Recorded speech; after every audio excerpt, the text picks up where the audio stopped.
Hello दोस्तों, मैं हूं आपका होस्ट और दोस्त अभिनव जैन। आप सभी का फिर से स्वागत करता हूं अपने यूट्यूब चैनल ट्रू इंजीनियर्स पर। पिछले काफ़ी दिनों से मेरे बहुत सारे व्यूअर्स मुझसे कह रहे थे कि सर सीआरई पर वीडियो बनाइए। तो उन्हीं के लिए मैं आज लेके आया हूं सीआरई के ऊपर एक वीडियो, केमिकल रिएक्शन इंजीनियरिंग के ऊपर वीडियो, केमिकल काइनेटिक्स, जिसमें हम केमिकल रिएक्शन इंजीनियरिंग के इंट्रोडक्शन का जो पार्ट है वो उसको बारे में जानेंगे। तो वीडियो शुरू करने से पहले आपसे रिक्वेस्ट है कि मेरे यूट्यूब चैनल को सब्सक्राइब कीजिए, वीडियोस को लाइक करें, कमेंट करें, शेयर करें, बेल आइकन जरूर दबाएं जिससे मेरी आने वाली सभी वीडियोस की नोटिफिकेशन आपको मिलते रहें। तो चलिए शुरू करते हैं chemical kinetics, introduction to chemical reaction engineering. तो सबसे पहले जानते हैं केमिकल काइनेटिक्स होती क्या है।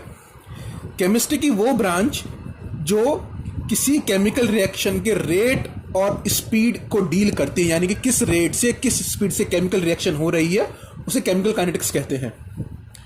केमिकल काइनेटिक्स में केमिकल रिएक्शन का रेट, उसको इन्फ्लुएंस करने वाले फैक्टर्स और रिएक्शन के मैकेनिज्म के बारे में हम स्टडी करते हैं। हिंदी में अगर इसको पढ़ा जाए, क्योंकि मेरे बहुत सारे व्यूअर्स हिंदी बैकग्राउंड से हैं, तो रसायन विज्ञान की वह शाखा जिसके अंतर्गत अभिक्रिया दर को प्रभावित करने वाले कारक तथा अभिक्रिया विधि का अध्ययन किया जाता है, रासायनिक बलगति यानी केमिकल काइनेटिक्स कहलाती है। किसी केमिकल रिएक्शन का रेट क्या होता है? तो it is defined as quantity of reactant consumed और quantity of product formed in unit time, यानी कि किस रेट से रिएक्टेंट्स कंज्यूम हो रहे हैं एक यूनिट टाइम में, या प्रोडक्ट्स फॉर्म हो रहे हैं।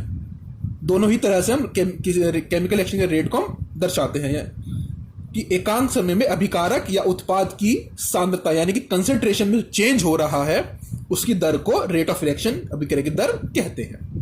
तो rate of reaction decrease in concentration of reactants upon time in which the change takes place. दूसरे वर्ड्स में देखें तो increase in concentration of products time in which upon time in which the change takes place. Unit क्या होगी? Mole per metre cube per second, dm cube second. तो ये हम जो भी हम यूनिट रखना चाहें एसआई यूनिट में या सीजीएस में, वो अकॉर्डिंग हम चेंज कर सकते हैं। माना कोई हमारी केमिकल रिएक्शन है, ए प्लस बी गिव सी, यानी कि ए और बी रिएक्टेंट्स हैं, उनके मोल ए और बी हैं रिस्पेक्टिवली। सी और डी हमारे प्रोडक्ट्स फॉर्म हो रहे हैं और उनके जो मोल्स फॉर्म हो रहे हैं वो सी और डी है। तो रेट ऑफ केमिकल रिएक्शन क्या होगा? Rate of disappearance of A, delta A upon delta T. Disappear हो रहा है तो माइनस साइन, और जो मोल्स है इनके ए, वो आ जाएगा -1 अपॉन ए। जो ए का डिसअपियरेंस का रेट है वही बी के डिसअपियरेंस का रेट होगा, यानी कि -1 upon B, delta B over delta T. क्योंकि ये दोनों रिएक्टेंट्स हैं तो ये डिसअपियर हो रहे हैं यानी खत्म हो रहे हैं, तो इनके आगे माइनस लगा है। सी और डी फॉर्म हो रहे हैं तो इनके आगे कोई साइन नहीं है, यानी कि पॉजिटिव लेके चला जाता है। तो ये जो रेट होगा that is equal to 1 upon C delta C over delta T is equal to 1 upon D delta D over delta T. Disappearance A और बी का है, अपीयरेंस या फॉर्मेशन सी और डी का है। Rate of reaction basically 6 factors हैं जो rate of reaction को अफेक्ट करते हैं। Concentration of reactant, temperature, surface area of reactant, presence of catalyst, presence of pressure of gas और प्रेजेंस ऑफ लाइट। अगर रिएक्टेंट का कंसेंट्रेशन बढ़ता है तो तुम्हारा रेट ऑफ रिएक्शन भी बढ़ेगा। टेम्परेचर एक्सपेरिमेंटली प्रूफ ये हुआ है कि हर 10 डिग्री इंक्रीज के साथ टेम्परेचर में हमारा जो रेट ऑफ रिएक्शन है वो डबल हो जाता है, यानी कि टेम्परेचर बढ़ने से हमारा रेट ऑफ रिएक्शन भी हमारा बढ़ेगा। सरफेस एरिया ऑफ रिएक्टेंट, जितना ज्यादा एरिया रिएक्टेंट्स को मिलेगा रिएक्ट करने के लिए, हमारा रेट ऑफ रिएक्शन भी उतना ज्यादा ही होगा। यानी कि अगर रिएक्टेंट मेरा पाउडर फॉर्म में होगा तो रिएक्शन का रेट ज्यादा होगा। कैटलिस्ट रिएक्शन के इक्विलिब्रियम को शिफ्ट नहीं करता लेकिन रेट को बढ़ा देता है। अगर कैटलिस्ट होगा तो रिएक्शन हमारी जल्दी हो सकती है। प्रेशर ऑफ गैस, अगर गैस के प्रेशर से वॉल्यूम कम हो रहा है तो रेट ऑफ रिएक्शन हमारा इंक्रीज होगा, and vice versa. Presence of light, अगर कोई फोटोकेमिकल रिएक्शन है तो उसमें अगर हम लाइट देंगे तो रेट ऑफ रिएक्शन हमारा इंक्रीज होगा। तो ये फैक्टर्स है जिसको मैंने आपको शॉर्ट में बता दिया है। रेट ऑफ रिएक्शन के हिसाब से जो केमिकल रिएक्शन होती है हमारी, उनको 3 तरह से हम क्लासिफाई करते हैं: फास्ट या इंस्टेंटेनियस रिएक्शंस, स्लो रिएक्शंस और मॉडरेटली स्लो रिएक्शंस। जो फास्ट रिएक्शंस होती हैं वो 10⁻³ सेकंड से भी कम समय में पूरी हो जाती है। एक तरह से इन रिएक्शन की स्पीड को मेजर करना इम्पॉसिबल होता है। एग्जाम्पल तो आयनिक रिएक्शंस जो होती हैं वो जनरली इसी तरह से होती हैं। स्लो रिएक्शंस जो होती हैं ये वो रिएक्शंस होती हैं जो बहुत टाइम में पूरी होती हैं, मिनट से लेके सालों में पूरी होती हैं। जैसे रस्टिंग ऑफ आयरन है या फॉर्मेशन ऑफ कोल या डायमंड है, ये सब बहुत स्लो रिएक्शंस हैं जो मिलियंस ऑफ ईयर्स लग जाते हैं। एक होती है मॉड्यूलेटरी स्लो रिएक्शंस। ये वो रिएक्शन होती है ना बहुत ज़्यादा स्लो होती है ना बहुत ज़्यादा फास्ट होती है, ये बीच की रिएक्शंस होती हैं। इसके बाद आता है हमारा equilibrium constant.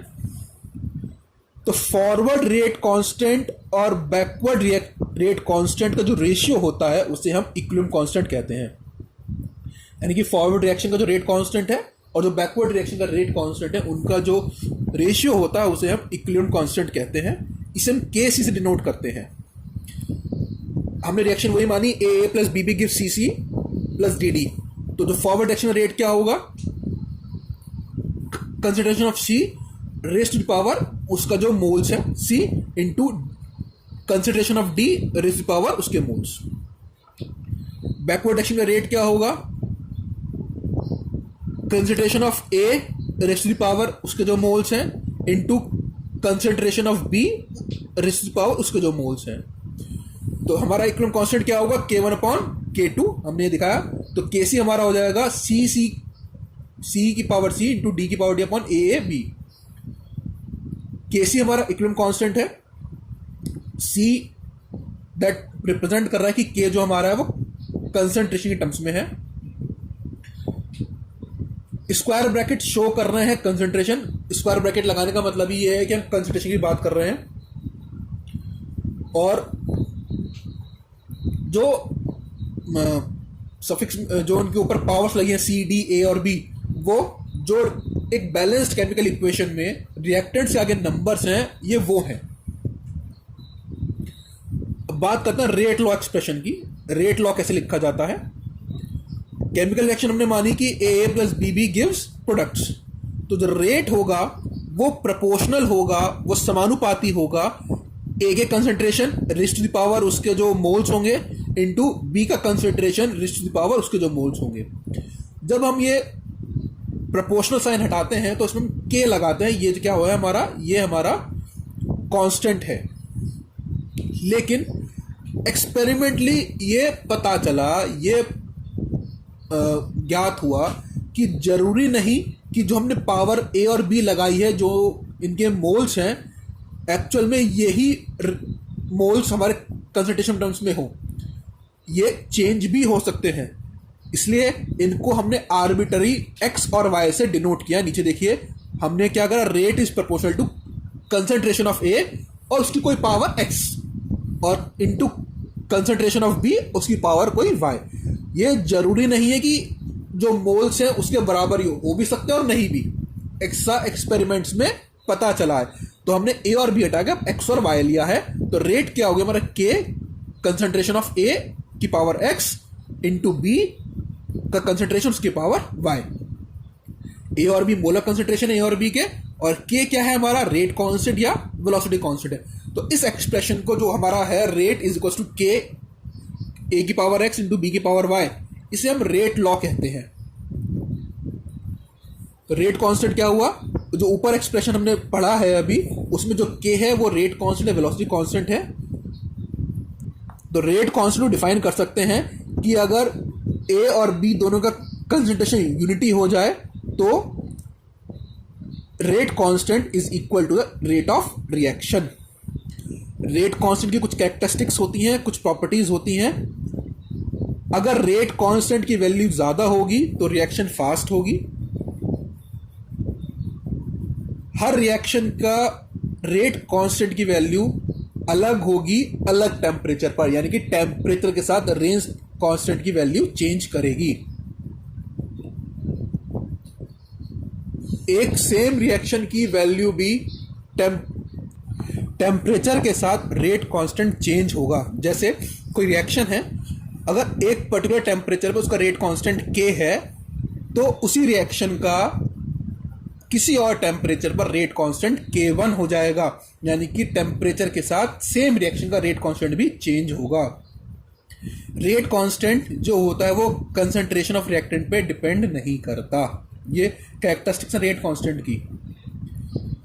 Units rate constant के हम देख लेते हैं, हमारे पास निकल के आते हैं, हमने सॉल्व करा, आप देख सकते हैं इसमें। तो सॉल्व करने पे जो निकल के आते हैं, मोल 1 - n litre n-1 second inverse. Rate constant के हिसाब से जो रिएक्शंस होती है हमारी, zero order reaction, first order reaction, second order reaction, इसके लिए मैं अलग से एक वीडियो बनाऊंगा। अब तो सिर्फ मैं आपको ये दिखा दे रहा हूँ कि रिएक्शन उनके यूनिट्स क्या क्या होते हैं। जीरो ऑर्डर रिएक्शन के लिए जब हम इसमें n को 0 पुट करेंगे तो यूनिट हमारी आएगी mole litre inverse second inverse. First order reaction के लिए हमारा n1 होगा, उसमें जब यूनिट n की वैल्यू 1 पुट करेंगे यूनिट्स में, तो यूनिट आएगी फर्स्ट ऑर्डर रिएक्शन की सेकंड इनवर्स। और सेकंड ऑर्डर रिएक्शन में जब n की वैल्यू 2 पुट करेंगे तो हमारी यूनिट आएगी mole inverse litre second inverse. First zero order, first order, second order reactions की जो वीडियो है वो मैं अलग से आपके लिए बनाऊंगा। फिलहाल तुम्हें सिर्फ यूनिट निकालने के लिए मैंने आपको ये शॉर्ट में बता दिया। इसके बाद आता है हमारा molecularity of reaction. Total number of reactant molecules और reacting species taking part in rate determining step of chemical reaction is called molecularity of reaction. यानी कि किसी केमिकल रिएक्शन में जितने मॉलिक्यूल्स पार्टिसिपेट कर रहे हैं वो हमारे मॉलिक्यूलरिटी को दर्शाते हैं। मॉलिक्यूलरिटी के आधार पर जो रिएक्शंस होती हैं वो होती है यूनिमॉलिक्यूलर, बायोमॉलिक्यूलर, ट्राइमॉलिक्यूलर। एग्जांपल देख सकते हैं आप, NH4NO2 का एक ही मोल है तो ये क्या है, यूनिमॉलिक्यूलर है। सेकेंड रिएक्शन में 2HI गिव्स H2+I2, यानी कि दो रिएक्टेंट के 2 मोल्स पार्टिसिपेट कर रहे हैं तो वो बायोमॉलिक्यूलर हो गई। थर्ड रिएक्शन आप देख सकते हैं 2NO+O2, यानी कि NO के 2 मोल और O2 का 1 मोल, टोटल्स कितना हो गया, 3 मोल, यानी कि ये क्या हो गई, हमारी ट्राइमॉलिक्यूलर रिएक्शन हो गई। इसके बाद आता है, ये बहुत इंपॉर्टेंट टॉपिक है आपके एग्जाम्स पॉइंट ऑफ व्यू से भी, molecularity and order of reaction में डिफरेंस क्या होता है। तो मॉलिक्यूलरिटी मैंने बताया कि कितने जो हमारे मोल्स हैं, मॉलिक्यूल्स हैं, वो रिएक्शन में पार्टिसिपेट कर रहे हैं, वो हमारा मॉलिक्यूलरिटी होता है। और ऑर्डर ऑफ रिएक्शन क्या होता है, रेट लॉ एक्सप्रेशन में कंसंट्रेशन की जो पावर्स होती हैं उनका जो सम होता है वो हमारा ऑर्डर ऑफ रिएक्शन होता है। हमने पढ़ा था कि rate is equal to K A की पावर कंसंट्रेशन ऑफ A की power X into concentration of B की पावर Y। तो ऑर्डर क्या होगा, X + Y।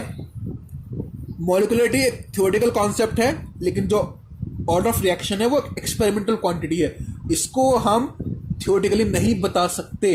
अगर मैं आपसे कहता हूं कि किसी भी रिएक्शन का ऑर्डर ऑफ रिएक्शन बताइए, तो आप सिंपली नहीं बता सकते जब तक आप एक्सपेरिमेंटली उसको ज्ञात ना कर लें। मॉलिक्यूलरिटी जो होगी उसकी इंटीग्रल वैल्यूज होगी 1 2 3 ही होगी, लेकिन ऑर्डर ऑफ रिएक्शन की फ्रैक्शनल वैल्यूज भी हो सकती हैं। मॉलिक्यूलरिटी कभी 0 नहीं हो सकती, लेकिन ऑर्डर ऑफ रिएक्शन की वैल्यू 0 हो सकती है।